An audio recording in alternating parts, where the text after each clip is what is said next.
सारी चीजें सामने आ जाएगी। जी चलिए मनोहर, इस जानकारी के लिए आपका शुक्रिया। In fact we gonna go back to that press conference once again. Sir, this is Payal from Network 18. So just yesterday, the Home Minister spoke about this decision yesterday when he was sitting in the briefing with you, saying it's going to be implemented before the next term.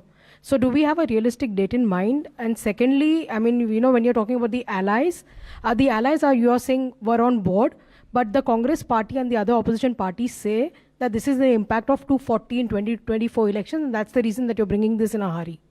One nation, one election was a thought which was announced well before the general elections of 2024.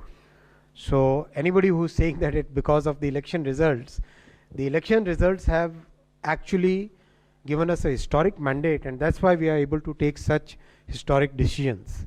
And that's why there is a clear thought process that for country's growth, for meeting the aspirations of our people, for making sure that we become a developed country by 2047, whatever needs to be done will be done. And this is one of those major decisions where, as I said, Sarva Sammati se. Sarva Sammati means everybody is on board. 77. Sir, this is Damini from the Indian Express. Will these constitutional amendments be brought in the next session of Parliament? And are you confident of getting them passed in the current Parliament? As I said, we will start the discussions across the country, various forums. We'll request constitutional experts, we'll request the academia, we'll request citizen groups, we'll request everybody to start discussing this, and then we will create consensus around it, then we'll bring the necessary laws. 4. Sir नमस्कार, I am Deepak from Times of India. I ask in Hindi. कल हमने देखा कि जो home minister थे, he and you both said how government took a historic decision of abolishing MEP.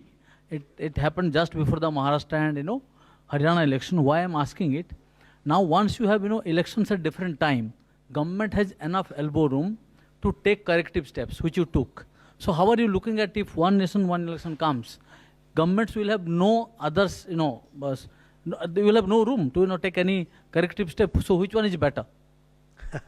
I absolutely, मैं एकदम clearly आपको कहना चाहूँगा, हमारी सरकार कंसल्टेटिव प्रोसेस में विश्वास करती है, जीवंत सरकार है।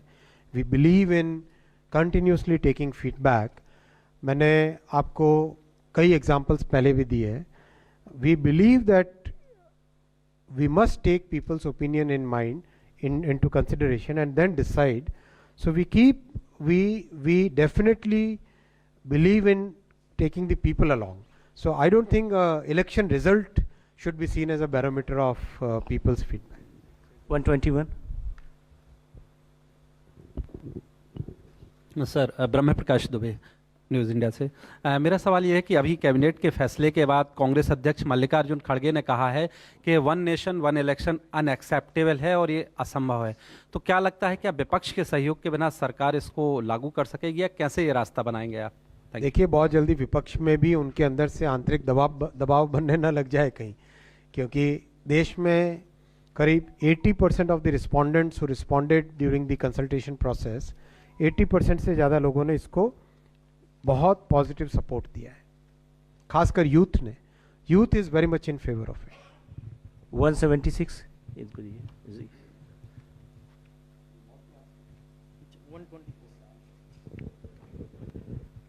Sir Ashwini ji, one nation one election इस पर ही है। आपने कहा कि सर्वसम्मति से, हमने देखा सर्वसम्मति पहले वक्फ बिल पर भी था कैबिनेट में, लेकिन जिस तरह के आपके एलाइज बाद में इसके प्रति अपनी अलग अलग पार्टी लाइन पर चले गए, क्या ये सर्वसम्मति अगले शीतकालीन सत्र में जब भी ये बिल आएगा दिखाई देगा?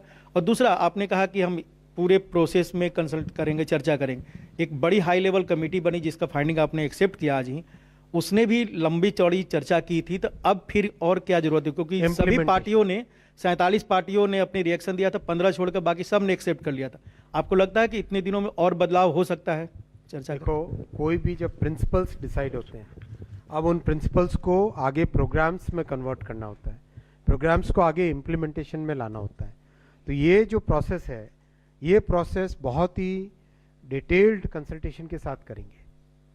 जो आपने कहा हाई लेवल कमेटी के दौरान भी कंसल्टेशंस हुए थे, यस कंसल्टेशंस हुए, बहुत एक्सटेंसिव हुए, और उसके कारण जो प्रिंसिपल्स डिसाइड हुए, वो प्रिंसिपल्स को आगे इम्प्लीमेंट करना है। उस इम्प्लीमेंटेशन के लिए मान लीजिए कॉमन इलेक्टोरल रोल, एक पूरे देश में एक कॉमन इलेक्शन की जो रोल है वो होना चाहिए, वोटर लिस्ट होनी चाहिए। तो वो वोटर लिस्ट राज्य सरकार के सहयोग के से ही बन पाएगी। सेंट्रल इलेक्शन कमीशन और स्टेट इलेक्शन कमीशन दोनों मिलके ही उसको कर पाएंगे ना। तो उसके लिए फिर डिटेल डिस्कशन चाहिए, उसके लिए राज्य सरकारों के साथ चर्चा चाहिए, दोनों कमीशंस के आपस में डिस्कशंस चाहिए।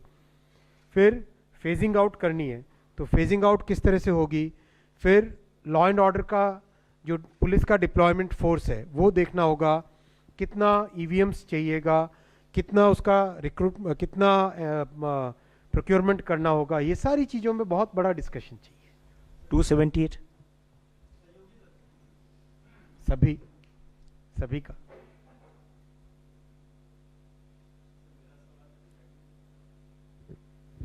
सर सागर हूँ पीटीआई से। मेरा सवाल चंद्रयान 4 मिशन के बारे में है। आपको नंबर आपने कहा माइक आपको there are some changes in the Chandrayaan 4 mission. I would like the ISRO chairman to highlight the changes that are in the Chandrayaan 4 mission, and how will it actually function, and also do we have a specific timeline for the Bharat Antariksh Station, the first module to be operational? See, you would have seen Chandrayaan 4 mission is primarily targeted to demonstrate technology to go to moon and come back. The coming back is the highlight of it. Landing there has already been demonstrated in Chandrayaan 3. So that is what is brought in here. But if you have to send a man later in 2040 as envisioned by our Honorable Prime Minister, we need to have confidence on the technology. So primarily Chandrayaan 4 is for that purpose, how to do it at a low cost. So if you have to send man right now, we can't do that. We need to go step by step. So that is primarily the Chandrayaan 4 mission goal. Now you talked about the Bharati Antariksha Station. Yes, there is a definite timeline. The goal given to us by Honorable Prime Minister is that we must have a full-fledged station by 2035. So our plan here is to launch the first module of the Bharati Antariksha Station called BAS-1 by 2028. But for doing that, we have limitations of the launch vehicle capability. So what we can do with the current rocket is what we have proposed in this part of the program. And you have seen that NGLV coming up later. When it comes up, the remaining part of the space station will be built. So the timeline is accordingly worked out. First unit will go in 2028. Remaining part will go in the process, will reach up to 2035. We'll have full-fledged station. Thank you. 211.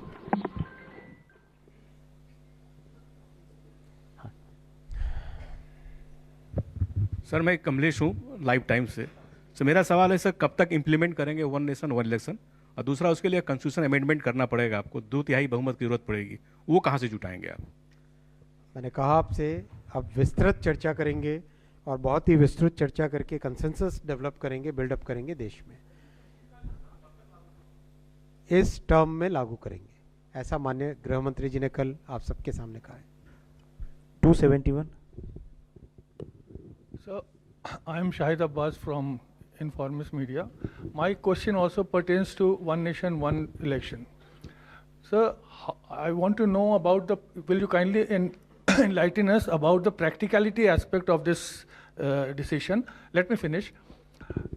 Say, if a state assembly is elected. नहीं सुनो मेरी बात सुनो, एक काम करो आप सबके सब, प्लीज एक बार डाउनलोड करिए रिपोर्ट को, और रिपोर्ट को एक बार सब पढ़िए। सुनो देखो, रिपोर्ट के कंटेंट्स के बारे में एक बार आप सब पढ़ लीजिए, डिटेल में डिस्कशन के कई मौके आएंगे, उसमें करेंगे detail. I am on a point, sir. I am on a point. I want to know, in case if a state government is dissolves after an election of 1 year, so for the remaining 4 years, whether it will be kept into suspended animation, or whether there will be a precedent rule, or how will you will इसलिए कह रहा हूँ report एक बार पढ़ लो, report में लिखा है, वो भी लिखा है। हेलो सर, मैं आशुतोष हूँ, नव भारत छत्तीसगढ़ उड़ीसा से। सर, ट्रिपल आईसी जो है वो कब तक मूर्त रूप लेगा और इसमें किस तरीके के कोर्सेज होंगे? अभी तक जो टेक्नोलॉजी की सर पढ़ाई होती है, जैसे आपने प्राइवेट पार्टनरशिप की भी बात की, बहुत महंगी है, तो क्या इन सब चीज़ों पर भी कुछ डिस्कशन हुआ है या इस पर कुछ बातचीत हुई है? बहुत डिटेल में डिस्कशन हुआ है, इंडस्ट्री के साथ डिस्कशन हुआ है, साथ ही साथ जो इसमें टेक्नोलॉजी के लीडर्स हैं उनके साथ भी बात हुआ है। और फोकस इसमें रहेगा ऐसे कोर्सेज को क्रिएट करना जो आज की जो क्रिएटर इकोनॉमी है, जिसमें एनिमेशन है, वीडियो है, बहुत सारे जो स्पेशल इफ़ेक्ट्स की इकोनॉमी है, मीडिया एंड एंटरटेनमेंट की दुनिया में जो टेक्नोलॉजी यूज़ होती है, उन सब पे फोकस करके कोर्सेज क्रिएट किए जाएंगे। और नेचुरली गवर्नमेंट का इनिशिएटिव है, इसलिए अफोर्डेबल प्राइस इसमें रहेगा ही रहेगा।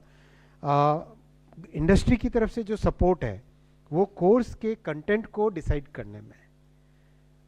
मान लीजिए, जैसे मैंने गतिशक्ति विश्वविद्यालय का एक एग्जांपल देना आपको उचित समझूंगा यहाँ पे। एयरबस 15,000 इंजीनियर्स जो एविएशन एरोनॉटिकल पे फोकस्ड हो, एयरबस ने एक कोर्स सजेस्ट किया, उसके हिसाब से हमने वो कोर्स गतिशक्ति विश्वविद्यालय जो कि ट्रांसपोर्टेशन पे फोकस्ड यूनिवर्सिटी है उसमें लागू किया।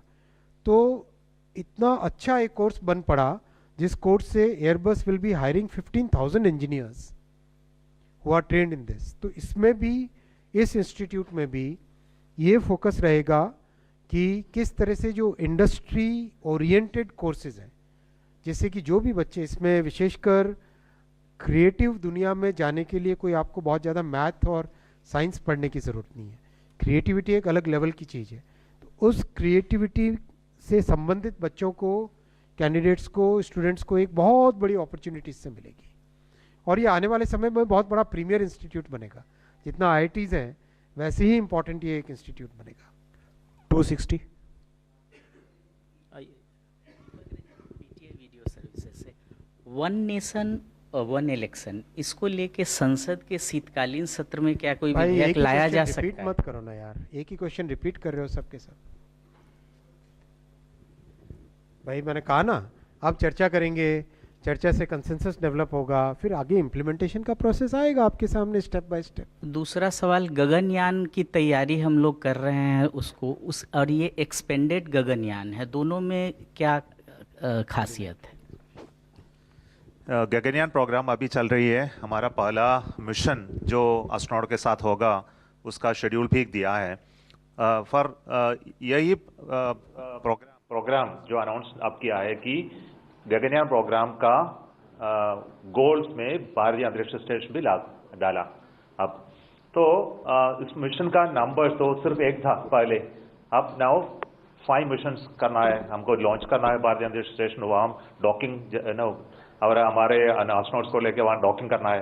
ये सभी मिशन उसमें डाला है और इसका स्कोप एक्सपेंड किया है। क्वेश्चन हो गया। Thank you very much for attending the press conference. Thank you.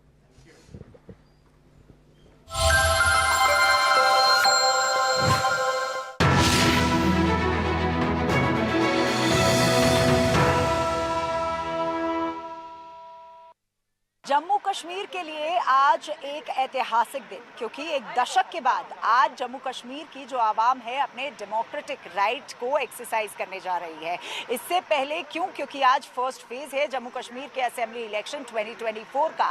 वहीं प्रधानमंत्री नरेंद्र मोदी ने भी अपने एक्स अकाउंट पर लोगों से ज़्यादा जो कॉन्स्टिट्यूएंसी फर्स्ट फेज में जम्मू कश्मीर में वोटिंग के लिए या पोलिंग के लिए जा रही है, उनमें लोगों से अपील की है कि आप ज़्यादा से ज़्यादा आएं और अपने मत का प्रयोग करें। साथ ही साथ उन्होंने युवाओं और फर्स्ट टाइम वोटर्स से भी अपील की है कि वो ज़्यादा से ज़्यादा आए। इस समय हम पामपोर में मौजूद है, जो कि पुलवामा में एक क्षेत्र है। यहाँ पे हम पोलिंग स्टेशन के बाहर मौजूद है, लेकिन कुछ महिलाएं हमारे साथ यहाँ पर मौजूद है। सुबह सुबह का दिन है, खुशनुमा जो ठंड है वो भी यहाँ पर है। कितने खुश हैं लोग यहाँ पर, ये जानने की कोशिश करते हैं सुबह सुबह। मैम, आप सुबह सुबह यहाँ पर आई हैं, कितनी खुश है? क्योंकि बहुत खुश हैं हम, बहुत खुश हैं यहाँ के। वो जैसे कि एक माँ बाप मर जाता है किसी का, तो वो माँ बाप के बिना रह जाता है, वही हालात थी कश्मीर की। हम आज बहुत खुश हैं, यहाँ हो रहा है, वोटिंग हो रही है यहाँ मोल मत अच्छा बन जाएगा इसके बाद। एक दशक बाद वोट करके आपको बहुत खुशी हुई? बहुत खुशी हुई है, हमें बहुत खुशी हुई आज। पुलवामा कॉन्स्टिट्यूंसी के पीडीपी के कैंडिडेट वहीदुर रहमान पारा, वही साहब आपसे जानना चाहेंगे 10 साल के बाद चुनाव हो रहे हैं, क्या लग रहा है? ये इलेक्शन है जो 5 साल हमारी साथ जातियाँ हुई है उसको रोकने के लिए, जो चीज़ें हमने खोई है उनको वापस हासिल करने के लिए हमारी कोशिश रहेगी कश्मीर की आवाम को कमज़ोर असम्बली में स्ट्रॉन्गेस्ट वॉइसेस में मेरे जो में उनके लिए खड़ी हो, बात करें। 5 अगस्त से लेकर आज तक जो फैसले हुए उनको रिवर्स करने की कोशिश करेंगे। इंशाल्लाह हमें उम्मीद है लोग निकलेंगे, हमें एतमाद देंगे और कश्मीर की नौजवान और आवाम के लिए हम काम करेंगे और 5 साल उनकी खिदमत करेंगे। We have with us first voter of this polling station. कैसा लग रहा है वोट डाल के, क्या सोचकर वोट डाला और 10 सालों बाद जब चुनाव हो रहे हैं तो क्या कहेंगे? हमने वोट डाला है इसलिए डाला है कि हमको इस आवाम से कोई फ़ायदा मिल जाएगा। हमारे यहाँ के सड़कें हैं, नाले हैं, बाकी है, बेरोजगार बच्चे हैं, इसीलिए वोट डाला हमने। माँ वोट डाल दिया? वोट डाला? मैं वोट डाल दिया। ये अपनी कश्मीरी भाषा में बोल रही हैं। कैसा लग रहा है वोट डाल के आए हैं? और ये खुद बोल रही थी कि मुझे भी वोट डालना है? हाँ, ये खुद बोल रही थी मुझे भी वोट डालना है। अच्छा, आम आपके क्या क्या जो मसले हैं, काम क्या क्या हैं जो पिछले 10 सालों में नहीं हुए? बेरोजगारी का मसला है या माली हालात खराब हो गया, कुछ काम नहीं रहा, या सब बेकार है। 10 सालों के बाद जम्मू कश्मीर में विधानसभा के चुनाव हो रहे हैं और मेरे पीछे आप देख रहे हैं हम इस वक्त दक्षिणी कश्मीर में मौजूद है और यहाँ पर आप देख सकते हैं कि किस तरह से सुबह 7 बजे से ही लोग यहाँ पर आना शुरू हुए और अपने मत का इस्तेमाल करना यहाँ पर शुरू किया है। फिलहाल आप देख सकते हैं कि लंबी लंबी कतारें और इन कतारों से साफ तौर पर यह जाहिर रहता है कि जो इलाके पहले बाइकॉट पर ज्यादा विश्वास करते थे, यकीन रखते थे, लेकिन आज इन इलाकों के लोग जो है बढ़ चढ़कर वोटिंग में हिस्सा डालने के लिए आते हैं। आप मुझे अपना नाम बताइए और क्या क्या इश्यूज है आपके इलाके में? मोहम्मद अशरफ मागरी सर। अशरफ साहब, मुझे बताइए क्या क्या मसले हैं आपके इलाके में? आज आप 10 सालों के बाद असेंबली इलेक्शंस में वोट डाल रहे हैं। बहुत मसले हल हो गए और कोई मसला है वो भी हल हो जाएगा इलेक्शन के बाद इंशाल्लाह। अच्छा, हाँ सर। जिस हिसाब से यहाँ पर लंबी लंबी कतारें लगी है तो क्या क्या मुद्दे हैं इन इलाकों में? इन इलाकों में मुद्दे